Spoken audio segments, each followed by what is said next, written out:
Pues buenos días, una vez más bienvenido. Mientras todos se acomodan,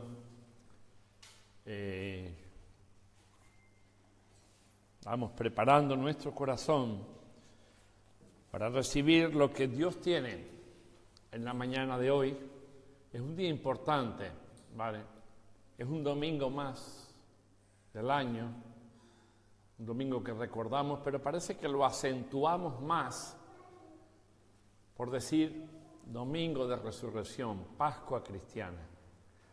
Cada domingo es importante y dentro de la importancia de este domingo vamos a hablar acerca de los acontecimientos que la Biblia nos relata.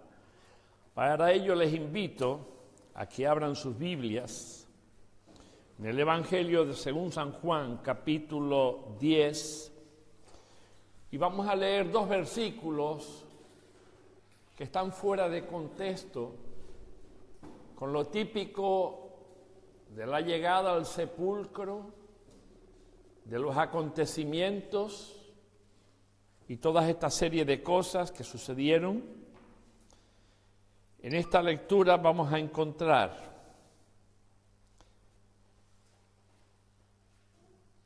algo que el Señor había dicho con anterioridad y que Él está mostrando que lo que dice lo cumple.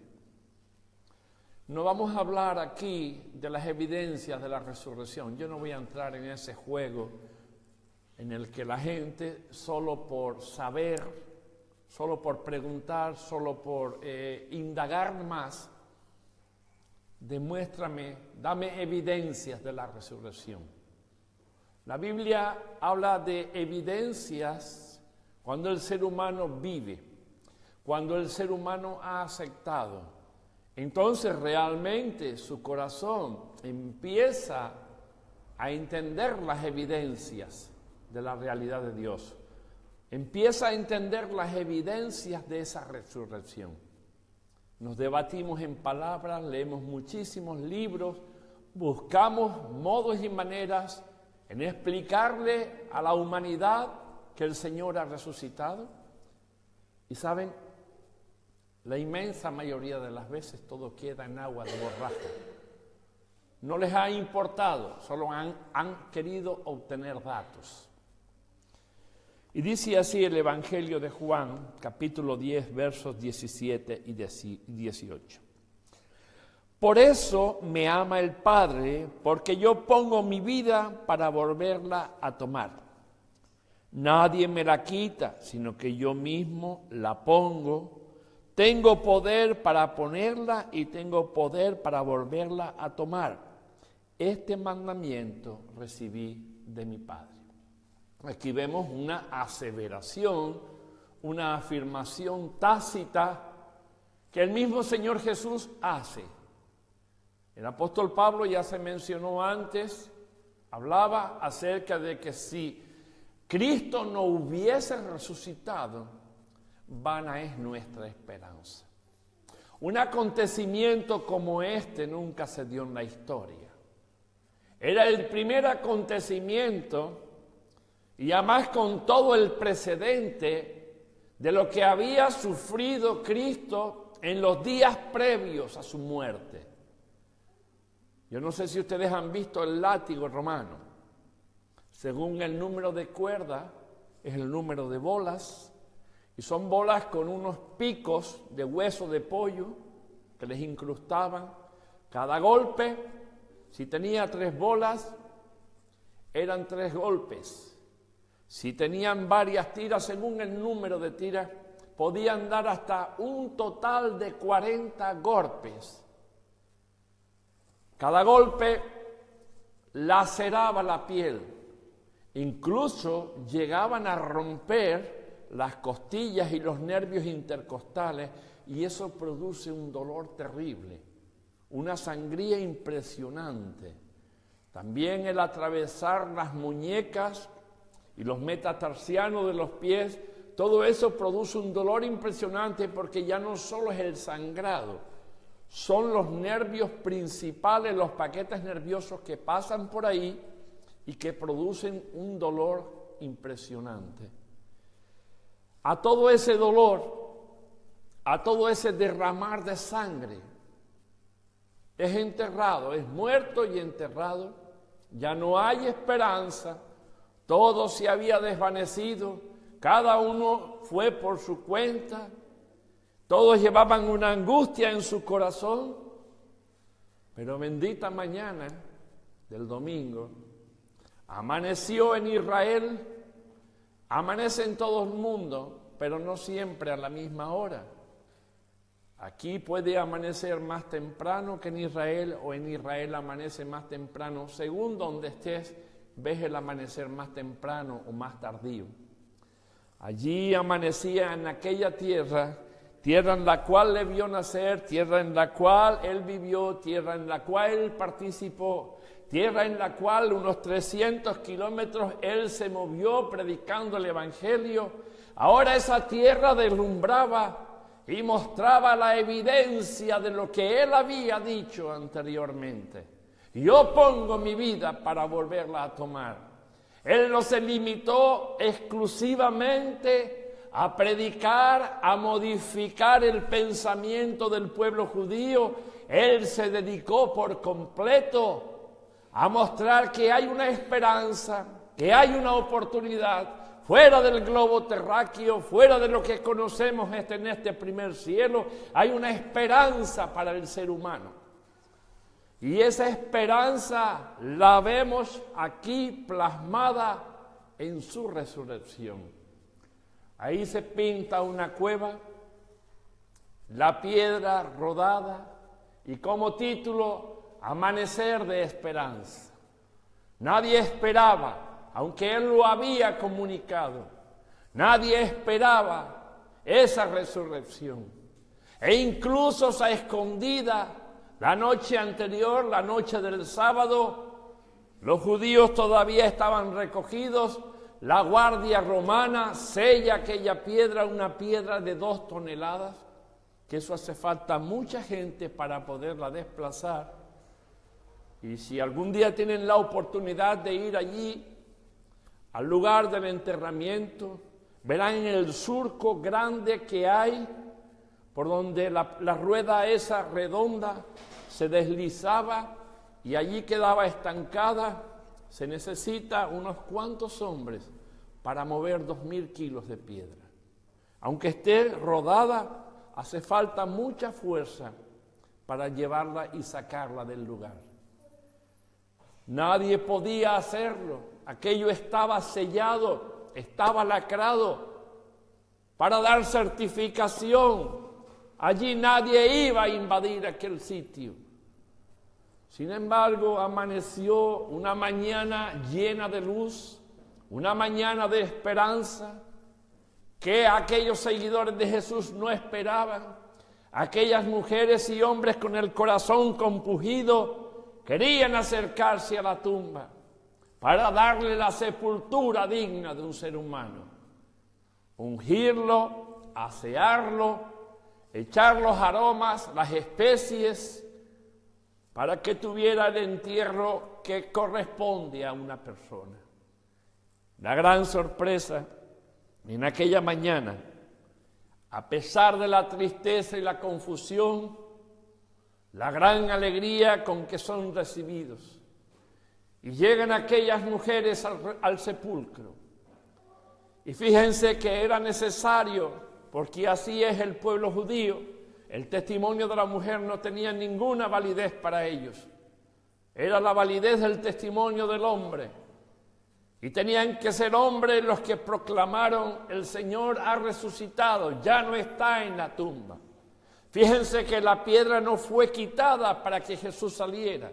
La piedra fue quitada para que aquellas mujeres y hombres pudiesen entrar y ver la evidencia de que no estaba.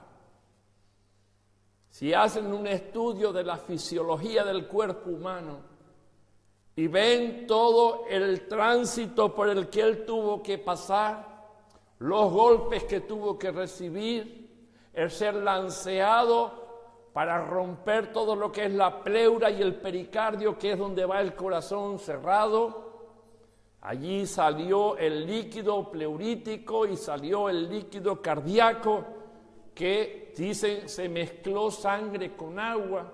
Apenas quedaba ya sangre en ese cuerpo, apenas quedaba líquido en ese cuerpo, ya había sido vertido. Por tanto, la evidencia era una muerte segura. Algunos especulan con que se desmayó, tremendo dolor como para no desmayarse.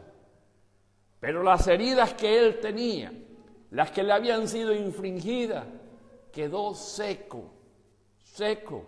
Y un cuerpo sin sangre es un cuerpo muerto. La evidencia de que no solo se levantó de entre los muertos, sino que luego convivió con la gente. Él se levantó con un cuerpo glorificado. Todavía las marcas estaban en su cuerpo, en sus manos y en sus pies. Y a él no necesitaba abrir la puerta para traspasar. Como dije, él no necesitaba que la piedra fuera rodada para salir. Y así es la promesa de la resurrección para el pueblo cristiano. Para el hombre y la mujer que se acerca a él confiado, también tendrá una resurrección, un cuerpo glorificado. Así que encontramos tristeza y confusión en todos sus seguidores. Un silencio sepulcral se había hecho en la tierra de Israel. Aquel que proclamaba las buenas nuevas, la misericordia, aquel que había levantado al cojo, dar vista al ciego, hablar al sordo mudo y liberar a las personas de las posesiones diabólicas, ahora perecía en un lugar sombrío, frío, oscuro.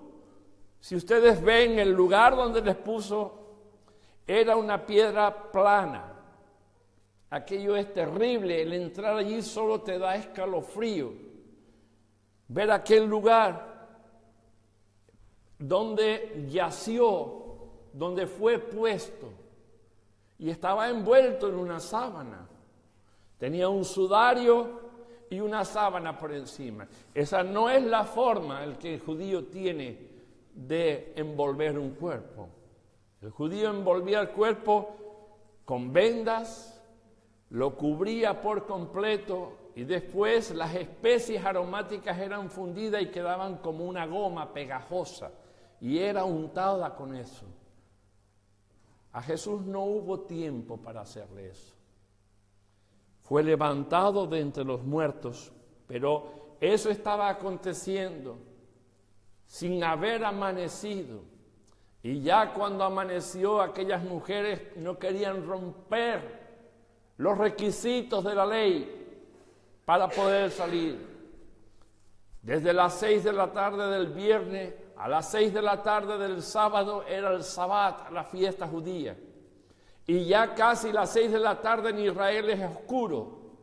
Así que oscuro no van a ir a un cementerio. Tuvieron que esperar a la mañana siguiente, a los primeros rayos de luz, para salir al lugar a mirar. ¡Qué gran sorpresa! Estaban acongojadas, estaban asustadas, pero luego fueron confortados, porque no solo se les dijo, sino que vivió entre ellos, se mostró, para que viesen la evidencia que lo que él había hablado, lo que él había enseñado, el mensaje que él traía de esperanza para la humanidad, era cierto, porque en vano hubiese sido si no se hubiese levantado de la tumba. Entonces, ¿para qué creer en él? ¿Para qué privarme de tantas cosas que la vida me ofrece? ¿Para qué privarme de un baile, de una buena comida y de una buena borrachera y de tantas cosas? ¿Para qué privarme de eso si al final me van a comer los gusanos? Pero él nos está hablando y nos está dando a entender que la vida no acaba aquí en el cementerio. Hay vida después de la vida. Pero hay un lugar para existencia de condenación y un lugar para condenación eterna y un lugar de existencia de vida eterna. Hay una gran diferencia en los dos lugares. Y crean que con un cuerpo glorificado y un espíritu y un alma dentro, se va a seguir sintiendo el dolor, la angustia, la apatía, la indiferencia. Aquellos que creen que ya muerto el perro se acaba la rabia, que sigan creyéndolo. Cuando reciban un cuerpo para juicio, sus mentes y sus espíritus no van a parar. Van a seguir viviendo en la misma agonía, en la misma angustia, repitiendo una y otra vez la película de su vida en un sufrimiento continuo que no tiene parangón. Y aquel que recibe un cuerpo glorificado para estar en la presencia de Dios va a estar consciente de dónde va a estar. Pero la actividad a hacer va a ser sosiego, tranquilidad, paz. No va a estar en un sitio paradisíaco, tumbado, tomando el sol y ahí no da palo al agua en toda la eternidad. No, habla de cielos nuevos, tierra nueva, donde también vamos a tener una actividad. Pero allí ya no sucumbirá ni a la enfermedad, ni al odio, ni a la maldad, ni a la envidia, ni al chisme. Ya no hay espacio para todo lo que es destructivo. Y Cristo, al ser levantado de entre los muertos, Él está diciendo, yo vencí, y si creen en mí, yo también les haré vencer. Yo no necesito demostrarle a nadie allá afuera las evidencias de la resurrección. No necesito. La transformación que yo he sentido de parte de Dios, mi vivir y mi testimonio son los que tienen que hablar. Y si hablan, entonces llegarán a entender la evidencia de la resurrección de Jesús. No pierdo el tiempo discutiendo ni dándoles datos. La Biblia ya va enseñando. La Biblia tiene sus testigos. Y ahí están, que ellos proclaman y que vivieron en medio de Él y que luego le vieron caminar entre ellos después de haber pasado un proceso infernal en el buen sentido de sufrimiento. Pasó un proceso largo, así que tristeza y confusión, muerto y sepultado, todo quedó concluido y se preguntaban todos ellos, ¿y ahora qué? Ya se acabó todo. Ese andar seguro, esa palabra de consuelo, esa palabra de estímulo, esa palabra de amor, ese abrazo, ese querer levantar a la gente del medio de la oscuridad para que vea la luz. Y ahora qué es, y ya se fue, ya no hay más nada. Sin embargo, no es la realidad. Se mostró al mundo para que el mundo viese que lo que él hablaba no era cualquier cosa. Perdieron la visión y el gozo de su presencia se difumó. Se perdió. Allí quedaron aislados con una tristeza profunda, como quien no tenía esperanza. Acudir al sepulcro por parte de estas mujeres. Ellas no sabían que la tumba había sido sellada a escondidas el día del sábado. No lo sabían. Fue una estrategia entre los sacerdotes y el emperador de turno o el jefe de turno romano. Séllalo. Ellos estaban temerosos. Él había dicho que resucitaría, porque habían visto las evidencias de lo que habían hecho en la vida de otras personas. Al que era ciego lo hizo ver, al que era sordomudo lo hizo oír y hablar, al que había muerto como fue Lázaro, que estuvo muchos días en la tumba y que ya su cuerpo daba mal olor, a pesar de estar con los ungüentos y todas esas cosas, fue levantado de entre los muertos y ellos sabían todas esas evidencias. Y cuando Él dice, yo pongo mi vida, la doy y la vuelvo a tomar, el Sanedrín completo tenía temor. de que todo su chiringuito, toda su parafernalia, toda su religión se viniese abajo, su estilo y estatus de vida se viniera abajo y se fuesen en pos de Jesús. Sella la roca para que no roben el cuerpo. Y ahí empezó a trazarse una estrategia maléfica, e incluso después de la resurrección, los mismos guardas sabían que eran reos de muerte ya, porque se habían dormido ante la tumba y profanaron, rompieron el sello real. Pero hubo una estrategia ahí de convencimiento para que estos guardas no fuesen ejecutados por incumplimiento.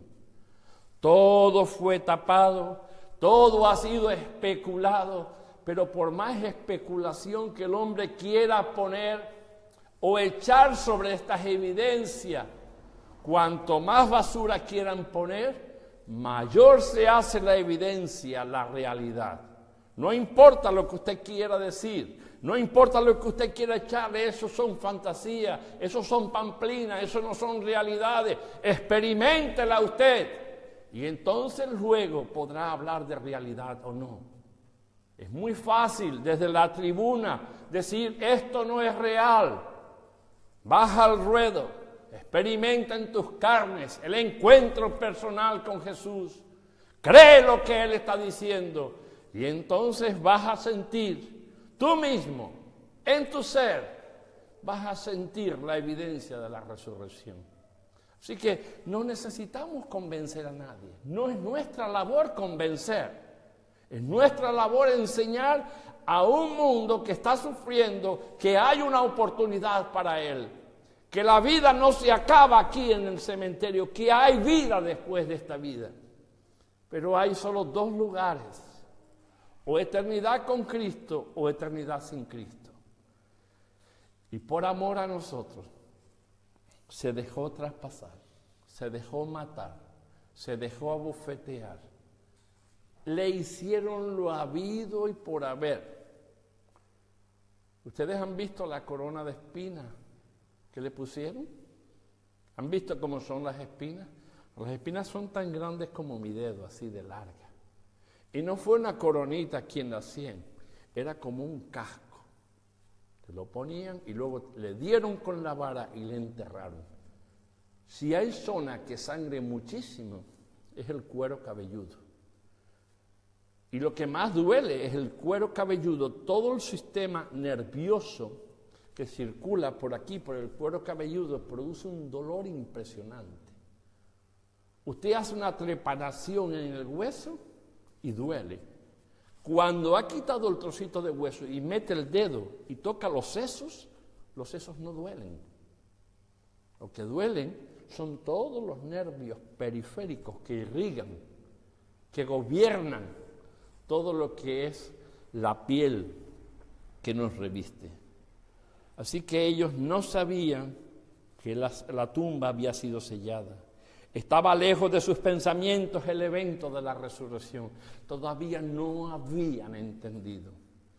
Yo me voy, pongo mi vida y la vuelvo a tomar. Fíjense que leí anterior al acontecimiento de la muerte, leí las mismas palabras de Jesús. Yo pongo mi vida para volverla a tomar. No es un Dios de muerto, es un Dios de vivo.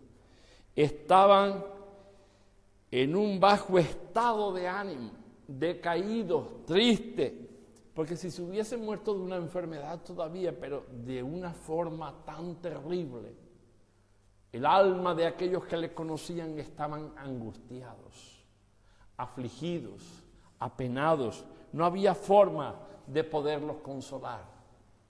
Pero ¿cuál no tuvo que haber sido el impacto que recibieron en verlos caminando en medio de ellos? Y fíjense, cuando Él murió, no solo resucitó Él, sino que la tierra se movió, las lápidas del cementerio Seabos fueron levantadas. La resurrección no solo se dio en el Señor Jesús, también se dio en muchos hombres y mujeres que habían muerto anteriormente a Él. ¿Eso quién lo hace? Usted no quiere creer en Dios, es asunto suyo. Pero que es una evidencia cuando hablamos de Roma, de Cartago, de Babilonia. Creemos a los historiadores. Ellos plasmaron por escrito los acontecimientos, las formas de vestir, las barbaridades, los usos y costumbres. Y lo creemos, aceptamos cuando tenemos que leer la historia para un trabajo, para el colegio, el instituto, la universidad.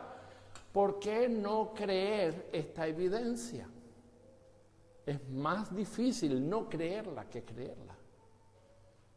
El que no cree está continuamente buscando la especulación y tiene un sufrimiento tremendo, bárbaro. Vamos, no duerme. Yo les puedo decir que el que niega las Escrituras está deseando encontrar a Dios. Creen más que muchos de nosotros. Ellos buscan la forma siempre, están leyendo para decir, tenía yo razón. Mi especulación era real. Es más difícil negar que creer. Sin embargo, el mundo se satisface, las personas se satisfacen negando una realidad. Usted no tenga que defender esa realidad. La realidad de Dios se defiende solita. Las evidencias están en las personas de cada uno. Así que, repito, aquella piedra de 2 toneladas no fue rodada por los ángeles, ni por el movimiento sísmico para que Jesús pudiese salir. Fue rodada para que el hombre y la mujer pudiesen entrar y ver las evidencias. Un cuerpo sin vida no se pone en pie solito. Y de eso entiendo.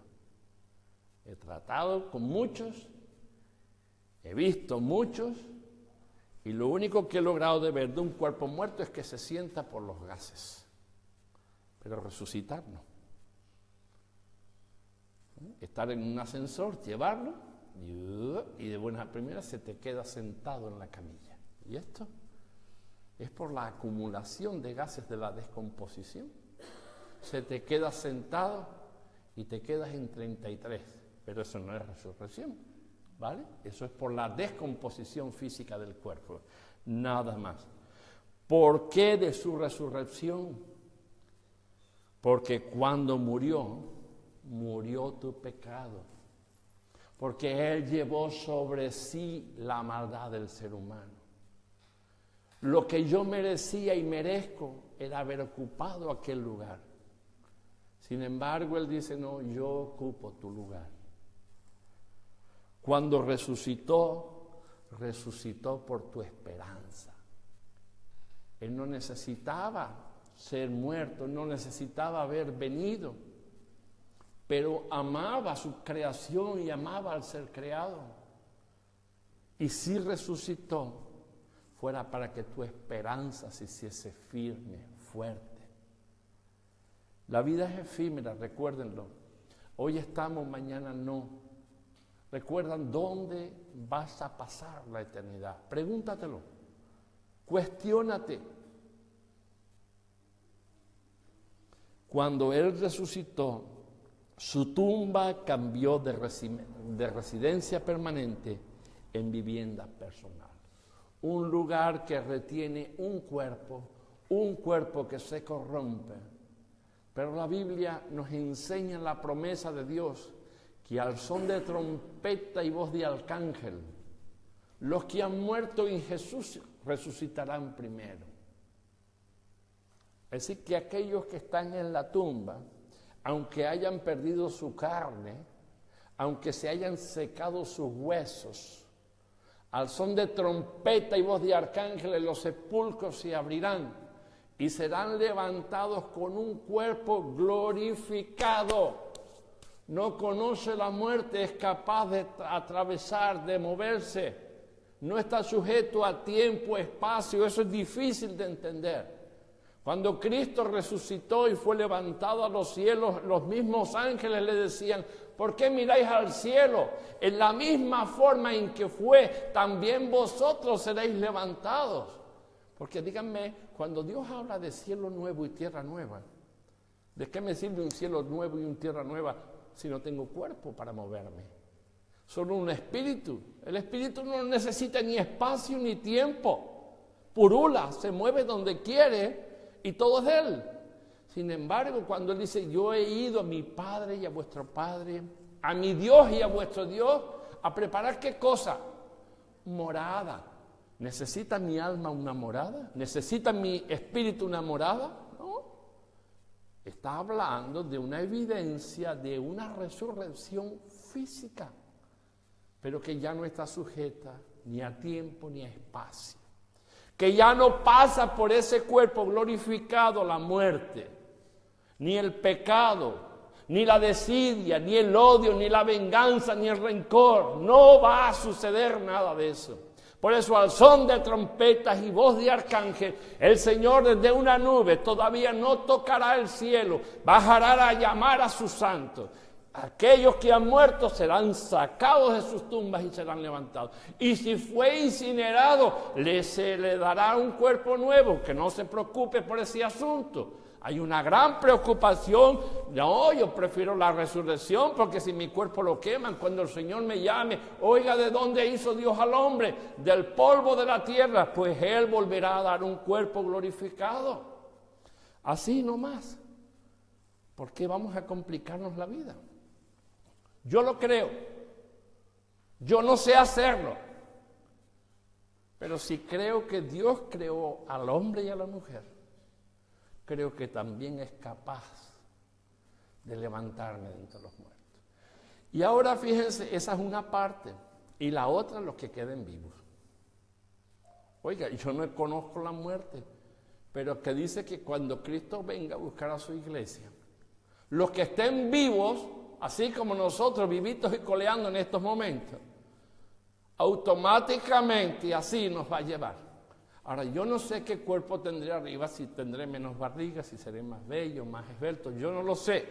Si seré más alto, más chico, no sé. Él me habla de que tendré un cuerpo glorificado. Allí voy a estar. No sé si voy a necesitar una cama grande, estrecha, no sé cómo va a ser ese cuerpo, si es fuerte, estrecho, no sé. Él me habla de un cuerpo glorificado en un lugar donde dice son cielos nuevos y tierra nueva. Pues por tanto tiene que ser algo en lo que yo me pueda mover y desplazar. Seré levantado, vivo, no conoceré la muerte. Yo creo que todos nosotros deseáramos ese momento, no pasar por el trance de esta vida, el sufrimiento de la muerte. Se nace llorando y se muere llorando. Se nace en sufrimiento y se muere en sufrimiento. Morimos con la esperanza, pero si el Señor viniera en este momento, hermano, no hay tiempo para el sufrimiento. Hizo facto. Levantados. Yo creo en esa resurrección. No importa que el que me esté viendo diga, vaya locura está diciendo este hombre. Yo creo en la resurrección de Jesús y creo que yo también seré levantado. Resucitado si he muerto, y si no he muerto, seré levantado con un cuerpo glorificado. ¿Ustedes cómo piensan que está Cristo en el cielo? ¿Como un ser? ¿Como un espíritu? No. Él subió a los cielos con su cuerpo glorificado. Él no está purulando en espíritu arriba, con su cuerpo glorificado. De ahí que el ángel le dijo a los que estaban mirando, ¿por qué miráis al que sube al cielo? En la misma forma también nosotros subir con un cuerpo glorificado. Tiene razón de ser, porque habla cielos nuevos, tierras nuevas, habla calles de oro, cimientos de piedras preciosas, habla del árbol de la vida, habla de un montón de cosas que solo son reales cuando hay cuerpo para disfrutarla. ¿Para qué necesita un espíritu un sitio de eso? para nada. Un espíritu puede estar errante por ahí. Consideración a los que creen. Fíjense, a mí incluso me han llegado a decir que soy un palurdo creyente. ¿Saben lo que es un palurdo? Un palurdo es aquella persona ignorante, sin cultura, que no sabe lo que está diciendo, pero me llaman creyente. Palurdo creyente. Le digo, amén. Yo soy un palurdo creyente. Para mí es fácil creer. Por mi testimonio, por mi estilo de vida, por lo que fui y por lo que soy. Lo que soy hoy no lo cambio por todo el oro del mundo. Y la esperanza que tengo es la que me mantiene en la alegría de lo que voy a disfrutar. Así que usted quiere llamarme palurdo, a mí no me ofende. Y el que me escucha a través de internet, usted quiere llamarme palurdo, tolete, bobo. Yo estoy dispuesto a recibirlo, pero vamos a ver quién ríe el último. Vamos a ver quién ríe el último. Ciego, conspirador de la religión. Ya me han dicho esas cosas. Eso es un cuento que ustedes están vendiendo. Vale, ¿por qué no experimentas tú con Dios? Desafía a Dios. Dile, si tú existes, muéstrame evidencias. Si tú existes, cámbiame, trata conmigo. Dígaselo. Y entonces cuando usted tenga su experiencia, usted será otro cateto y otro palurdo igual que yo. Así. Ni más ni menos. Habían seguidores desconfiados. No creyeron la primera noticia de la resurrección. Oh, y la palabra de una mujer que me viene a decir a mí, esta mujer está fumada. Esta mujer estuvo de fiesta anoche para ahogar sus penas y ahora me viene a decir a mí que la tumba está abierta, que aquella piedra grande ha sido rodada y que el Señor no está. ¿Quién robó el cuerpo? Así que el testimonio de la mujer no valía. Por eso Pedro y Juan corrieron hasta la tumba para ver con sus propios ojos. Entre ellos existía la incredulidad. Si no recuerden, Tomás, después de la resurrección, ya habían pasado días, ¿qué dijo Tomás? Si yo no lo viese y metiera el dedo en sus llagas, no creeré. Y el Señor, cuando trató con él, le dice, mira Tomás, mete tus dedos. Dice, por cuanto has visto, has creído. Eso no es creer. Eso no tiene recompensa. La recompensa es creer por fe lo que Dios te está diciendo en sus palabras. Y lo que tú crees por fe, escúcheme, se convierte en una evidencia en tu vida. El cambio que hay en tu interior no lo sabes expresar con palabras. En tus emociones, en tu sentir, en tu pensar, en tu andar, hay un cambio que te estimula a vivir para Dios. Y entonces vienes a ser un palurdo igual que yo. Te conviertes en un palurdo, en un cateto igual que yo. Porque yo así lo he sentido y así lo he disfrutado. Concluyo. No hay que demostrar la resurrección. Yo no tengo que demostrársela a nadie. El que quiera seguir creyendo en la teoría del Big Bang, en que el hombre proviene del mono, en que Dios no existe, en que la resurrección es una parafernalia, es una mentira de la religión, allá usted con su pena. Ahora sí lo desafío. Públicamente, dígale a Dios que se muestre, que le permita a usted sentir, que le permita notar su realidad. Y ya luego usted se suma al club, porque Dios no miente, Dios es fiel. Hay que creerla. Esta fe es que lo que nos demuestra la certeza de la resurrección. ¿Qué dice el escritor a los hebreos? La fe es la sustancia de las cosas que se esperan y la demostración de las que no se ven. Crees y recibes. Ahora, si tienes en mente lo que has aprendido en física, en química, en biología, que te es necesario ver para creer, te vas a perder muchas cosas en la vida, muchísimas. Ahora, cuando crees para ver, vas a ver muchísimas cosas, vas a recibir muchísimas bendiciones que el resto de las personas no las reciben. Es necesario creer para ver, no ver para creer. Vamos a cerrar los ojos y vamos a despedir esta parte. Señor, te damos gracias por la resurrección. Gracias, Señor, porque el que ha creído en ti, lo nota. No tiene nada que demostrarle a nadie las evidencias de la resurrección. Tu palabra habla sola. Hubieron personas, testigos presenciales, que dieron su voto y su nota escrita para que las posteridades pudiesen leerla y asimilarla y creerla. Ahora ruego, Dios, por aquellos que no creen, por aquellos que se ríen, por aquellos que nos tienen por unos paletos, te ruego, Padre, que trates con ellos, que manifiestes tu evidencia en sus vidas, que los lleves, Señor, a ese encuentro personal con Jesús, al que murió en la cruz del Calvario, por amor a nosotros, el que llevó nuestro castigo, toda aquella maldad, todo aquel coraje, todo aquel odio que derramaron sobre él, nos pertenecía a nosotros. Y él, sin embargo, se expuso a sufrir ese dolor cruel, ese desprecio e incluso ese alejamiento momentáneo de la comunión contigo, Padre, porque se vio maldito por causa de nuestra maldad.